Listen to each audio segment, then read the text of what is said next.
Welcome, Kavina. Please start.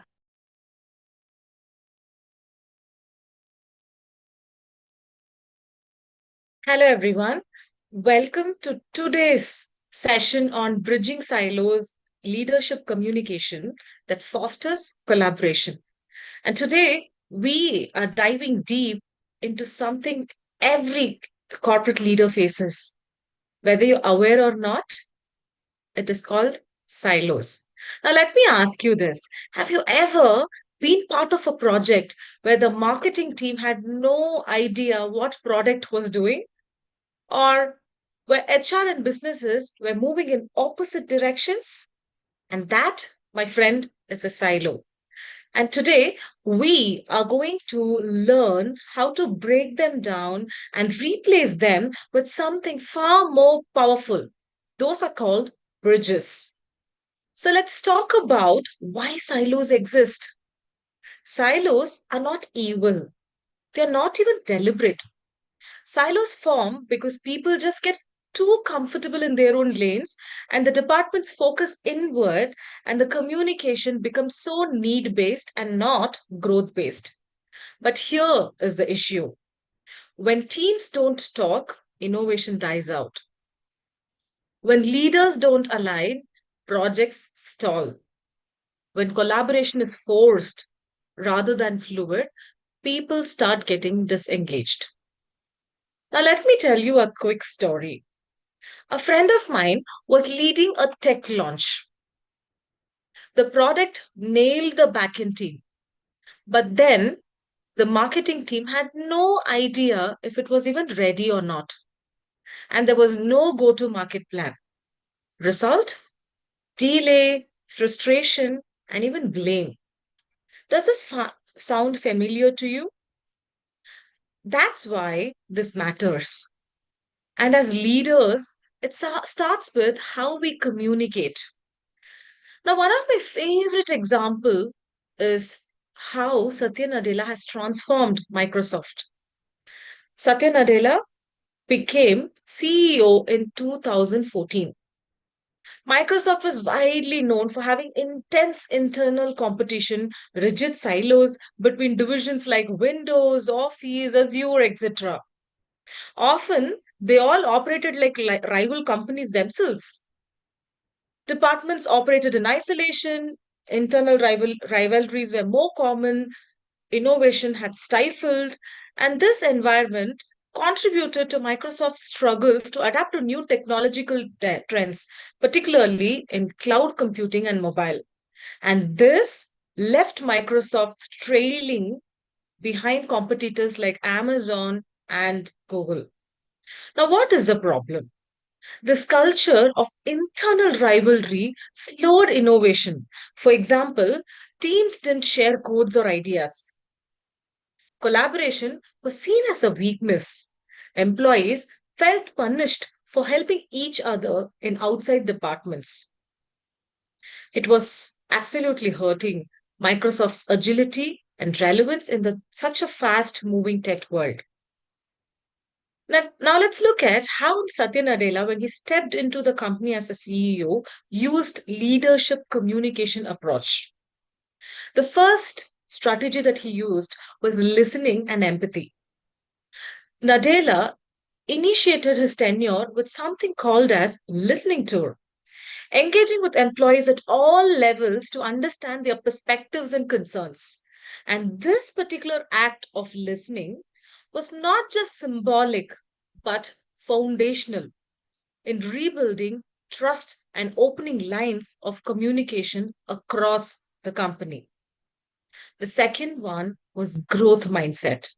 He championed a shift from know it all to learn it all culture, encouraging curiosity, risk taking, and continuous learning. And this mindset was communicated consistently and became central of Microsoft's new identity. What was it? They moved from know it all to learn it all, and learn it all became the central of Microsoft's new identity. Now, the third one was rewarding and collaboration. Now, what Satya Nadella did was also that he dismantled the old stack ranking system, the bell curve that everybody has to be fit into a curve, which actually fostered internal competition, replaced its framework that rewarded teamwork and cross functional contributions. What he did was that the performance review, he started emphasizing how employees helped others succeed and not just their personal and individual achievements. He promoted leaders who broke down the walls and discouraged internal competition. So, what happened is that people started becoming more comfortable in collaborating because that was what was rewarded, and that internal competition was not rewarded at all. So, people started shifting slowly from what was internal competition to starting to get more collaborative. The next one was communicating with a unified mission. He empowered every person and every organization to achieve more. So the rally, which was crying against all the departments, was that empower every person, empower every organization to achieve more. And this was the unified mission, which was that glue that brought all of them together. Now, one more thing that he did was the cross functional teams and integrated products. Under Nadella, Microsoft prioritized multidisciplinary teams and even the cross departmental collaboration, which led to the development of more integrated products like the Microsoft Teams and the strategic acquisition of LinkedIn, creating more cohesive product ecosystem. They were not looked at different individual products, but they were looked at as an ecosystem. So this also led to more cross-functional teams and more integrated products. So what was this concrete outcomes of bridging silos that was done by Satya Nadella? One, Microsoft became one of the most collaborative companies globally. Product integration skyrocketed. Office, Teams, Azure became began working seamlessly and more like an ecosystem. The third thing was innovation acceleration. The breakdown of silos enabled faster, more innovative product development. Microsoft Teams, for example, was created by integrating various communication tools reflecting input from multiple departments. So that was the beginning of innovation acceleration. The fourth one was cultural transformation. Employees became more willing to share ideas, take risks, and collaborate. And this shift fostered creativity, agility, and essential for the Microsoft resurgence to becoming one of the fastest evolving tech in the markets. And what are the key lessons that we can learn out of this real life use case? Satya Nadella's leadership demonstrates that bridging silos through empathetic communication, a growth mindset, and rewarding collaboration. And these can actually transform the growth mindset and rewarding collaboration. So, this goes on to prove that silos aren't just about structure, they could be about powerful leadership behavior and communication. So, now that we know what great looks like through Satya Nadella's leadership and communication at Microsoft, there's this big question in all of our minds right now. How can we, as leaders, apply those same principles in our day to day lives to bridge silos and to build connected and collaborative teams? That's where the clear framework comes into picture. It is a model that can help leaders shift from communicating to inform to communicating to connect. Now, let's break this down. It starts with C, the first topic in the framework. Clear, and the first C is context over control. A siloed team always asks, what do we do? What can we do? And what do we need to do? But only a collaborative team asks, what are we building together? Do we see a shift? A siloed team asks, what do we need to do? To a collaborative team asks, what are we building together? And this is where it begins with the context of purpose. Great communication doesn't start with information, it starts with the intention. It starts with helping people to understand the why behind what we are doing. Now, let's take Microsoft. It was all about internal competition, protectionism, making territories. But when Satya Nadella stepped in, he rewrote the entire story, not by issuing 100 memos, but with one mission: empower every person and every organization on the planet to achieve more. It is that simple, right? When we are talking about context over control, not by issuing 100 memos, but by giving one simple context, one mission: empower every person and every organization on the planet to achieve more. It wasn't just a marketing line that Satya had given, it became a North Star for collaboration in Microsoft. When teams know that they are moving towards, they stop pulling in different directions. So now let's ask ourselves, does our team know why this project matters beyond their tasks? Are we reinforcing why constantly in meetings, emails, and stand up? Let us all understand that without context, people protect turfs, but with context, they protect progress. So if we need growth in our teams, in our organizations, let us always embrace that why and look for clear context than the control as leaders.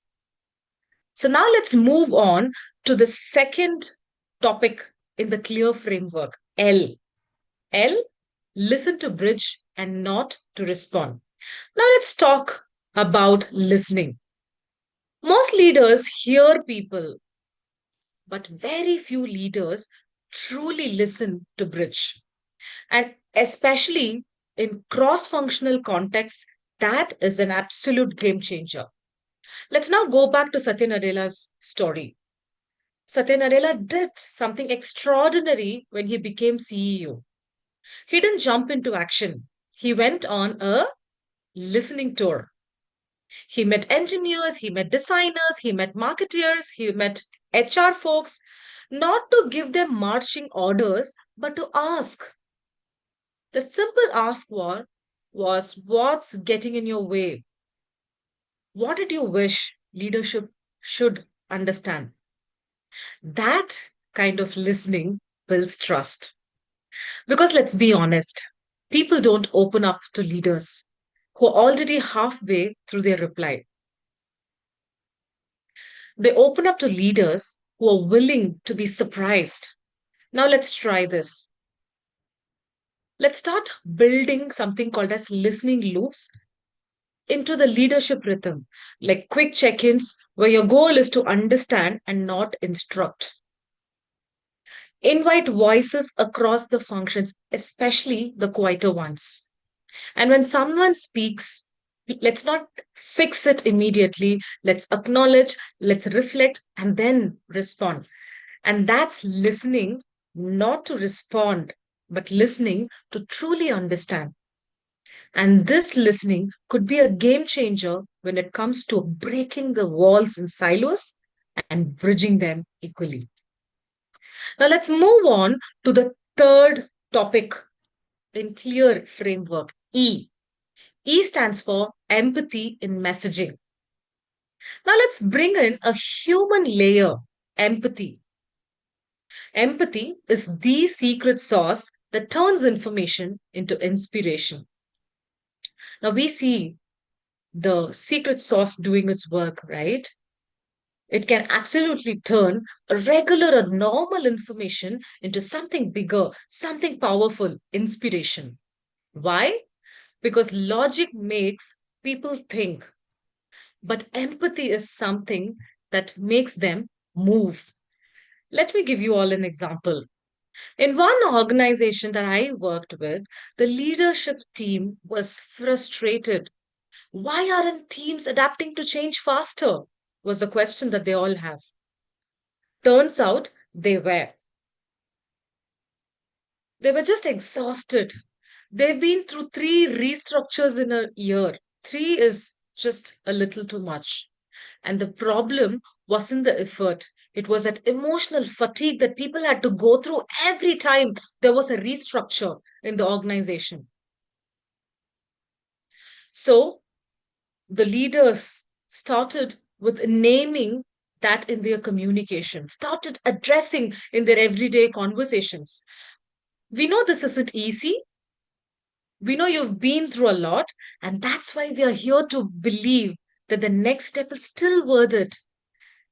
And having this restructuring emotional fatigue in people, address it over and over again in the conversations, in the communication of leadership, that simple shift from instruction to acknowledgement actually transformed how people received the message. Now, here are a few action items that we can take it back into our works. First, in your next email, in your next town hall, name what people are experiencing. Let's start addressing what's the elephant in the room. It really works. The second thing that we can all try is, better yet, share something more personal, your own challenge, your own doubt, your own learning. This helps people connect to you better as leaders. And the third thing, let's also resort to vulnerability, because vulnerability doesn't weaken leadership, it just deepens trust with people. Because when people feel seen, they stop resisting and start engaging. And those restructures could just become very easy when we start introducing the problems, addressing the elephants in the room.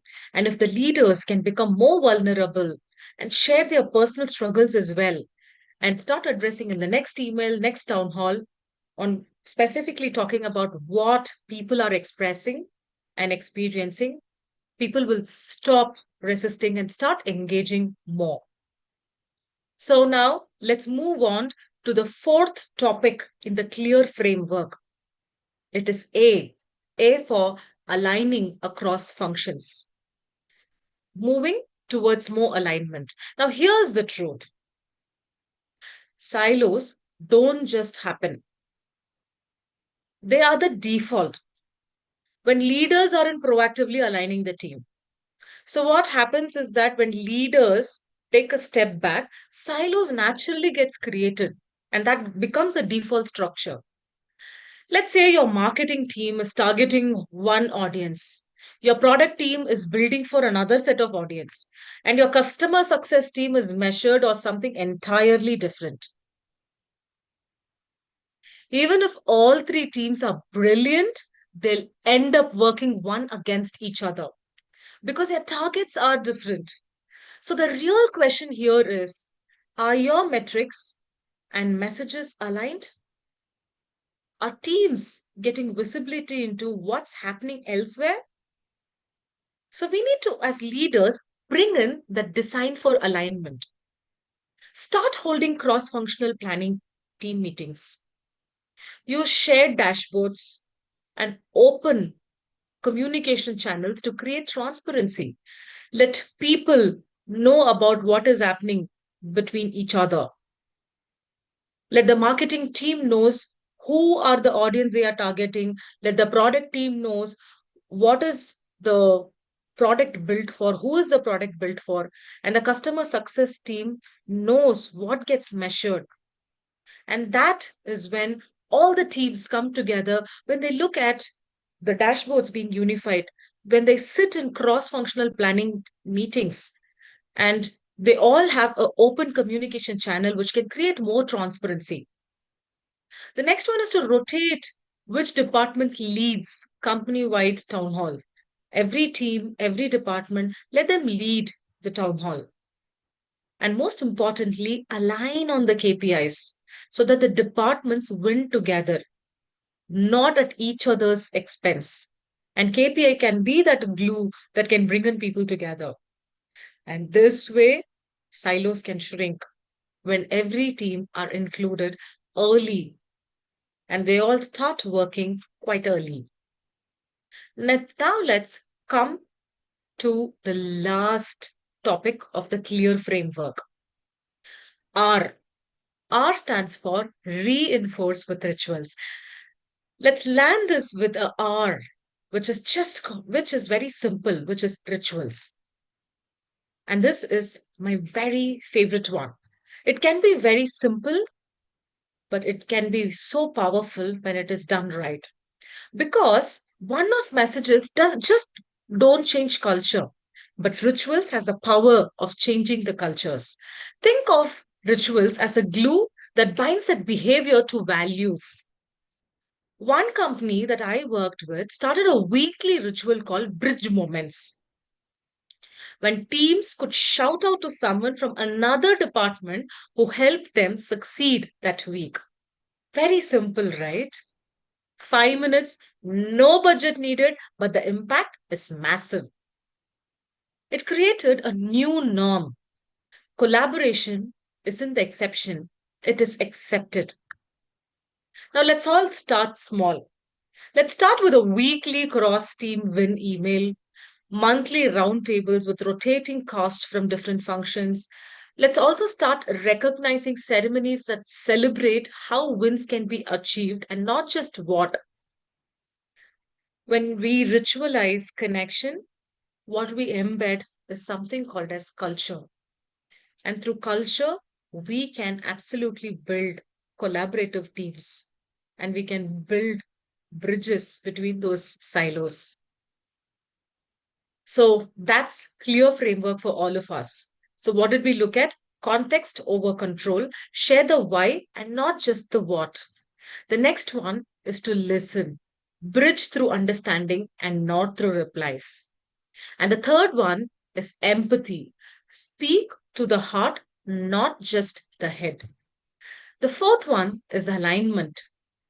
Make cross functional success the default. And the fifth one is rituals. Reinforce values with rituals. These five anchors are what transform communication from broadcasting into bonding, from managing silos to mastering connection among them. And that's one way to bridge the silos. And here's what I want to leave you all with. When leaders communicate with intention and design, just don't build strategy, they build culture. Now let's get tactical. We have spoken about the mindset, we have explored Satya Nadella's case study, and now you might be wondering, what can I actually start doing tomorrow to start building silos, bridging silos as a leader? Now let's dig into some real tools we can start immediately applying in all of our real lives. Tool number one, collaboration charters. The first tool is what I call a collaboration charter. Now, imagine two departments, say marketing and product, who are working absolutely in silos. Instead of trying to fix them after a crisis, how about fixing a proactive charter between these two departments? And this is a short agreement between the teams that answers three very simple questions. What are our shared goals? How will we work together? How will we resolve friction when it shows up? And this third one is nothing but being proactive rather than a problem which could happen.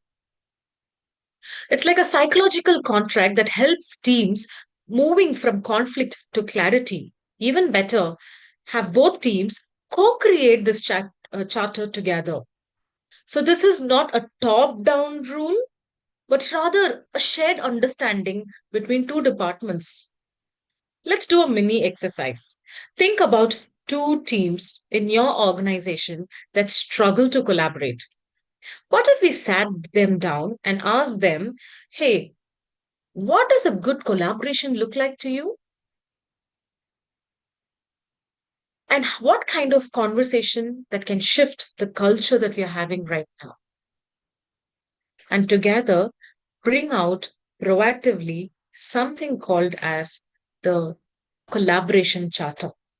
And this charter could go a long way in terms of bridging the silos between two departments or even multiple departments in your organization. Now let's move into the tool number two, communication trees. Second, let's talk about communication trees. This is so simple yet so powerful. Most breakdown happens not because people don't want to collaborate, but because they don't know who to talk to, when to talk to, and even why. A communication tree helps map that. Think about it like this: who owns the information? Who needs to be consulted? Who makes the final call? Now imagine all of this coming to you very handy, and it could be called a communication tree. It is very simple, but a powerful information that everybody working in a cross functional team should hold. Create a visual map of key communication pathways, especially for a cross functional team. And what you'll often discover is that two people who should be talking regularly haven't even spoken for months together. And topics like this only starts creating silos. And departments or teams, instead of working with each other, will start working inside. And that is not so great for the organization. Now, what are certain very concrete action items can we take? Bring your team together and map on one recent project. Draw a flow of communication on the whiteboard and ask people, where did information get stuck? That's usually where your silos actually live. And bring out something called as a communication tree. It could be having information like who owns the information, who needs to be consulted, and who makes the final call. And that will become the charter for the next project's communication. Now let's move on to the third tool, KPI alignment. The third tool is more strategic and possibly the most important. It's about the KPI alignment. If your KPIs are siloed, your behavior will be too. And here's what I mean. If sales is rewarded purely on the revenue and the customer success is rewarded purely on the retention, and what happens when a sales closes a deal? It may not be a great fit to the organization. What happens? Tension, blame, silos. But what if they all shared a common KPI? Something can be like net revenue retention or customer lifetime value. Now we see where it is headed, right? Now they are incentivized to collaborate from the beginning. KPI alignment forces people to work together because their success becomes interdependent. And that is created through the common KPI. So now go back and ask your leadership team. Ask, are KPIs forcing people to protect their silos or build bridges? You might be surprised what we could be finding. The next one I want to talk about is the fourth tool, one powerful ritual. And now, my favorite, because it's deceptively simple. It's one powerful ritual you can embed in any meeting starting this week. Ask this question at the start of your team discussion. Is there any team or person we should be involving in this conversation right now? That's it. Just that. 9 times out of 10, someone will say, actually, we should probably loop in the legal team or the product team or the customer centric team. Or they could even say, probably let's check with the product team. They've tried this before. And that's it. Boom. Silo being broken. Just like that. What this question does is inclusive thinking. And let's normalize it.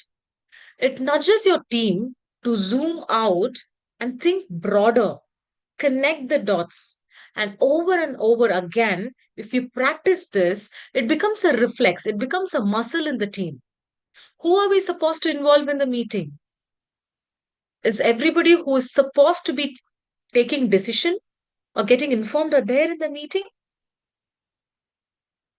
So now go back to the agenda slide of your presentation and write this question down. And this repetition makes it part of your team's DNA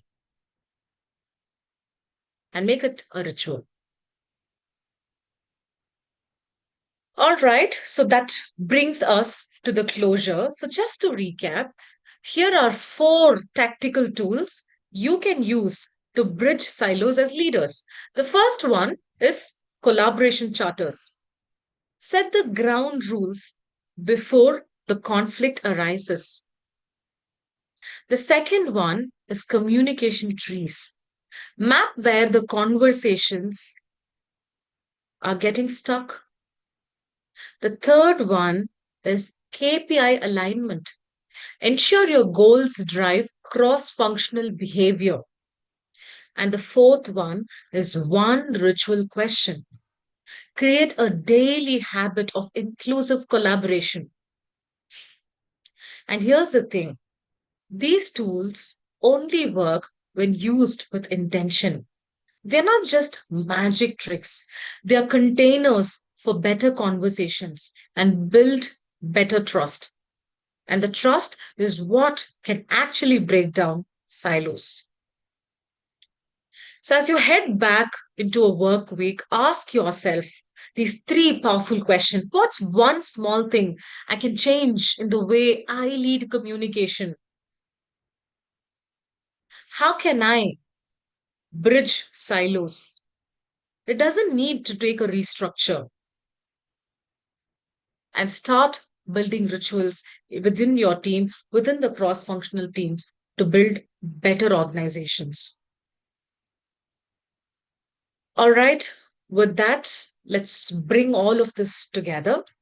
Today, we've looked at something that affects every organization, which is called silos. Not just an operational problem, but as communication problem. Silos don't just exist in structures, they exist in the stories, they exist in the language, and of course, they exist in leadership behavior, most importantly. We began by exploring the cost of silos. It could be lost time, duplicated efforts, missed opportunities, or even worse, like Microsoft story that we looked at, slowed down innovation. Then we walked into the clear framework, those five principles for bridging silos through leadership communication. It starts with CLEAR, C, context over control, L, listening actively, E, emphasize empathy, A is to alignment, and R is rituals. Now we say these principles can come alive through the way Satya Nadella transformed Microsoft. It's an absolute powerful case where leadership communication rewrote the company story from one rivalry to one reinvention. And finally, we dove into the tactical, practical four tools: collaboration charters, communication trees, KPI alignment, and ritualized powerful meetings. And we can all start using this from tomorrow. Let us also agree that silos are not just organizational flaws, they are just default when the leadership communication does not bring them together. So if you take one thing from today, let it be this. Every conversation we have as leader is having that power to either build a bridge or build a wall. And the action is left on us. Let's start building bridges, asking better questions, rewarding cooperation, and most importantly, start speaking from the heart to the heart of people. Now, thank you for listening to me today. And if you'd like a copy of a handout with tools and key takeaways from today's session, please ping me on LinkedIn and I'll be very happy to send it to you. My name is Kavina Elavarasan, and it has been an absolute honor. And I'm so happy to share this with you today. Let's bridge those silos and come more closely together. Thank you.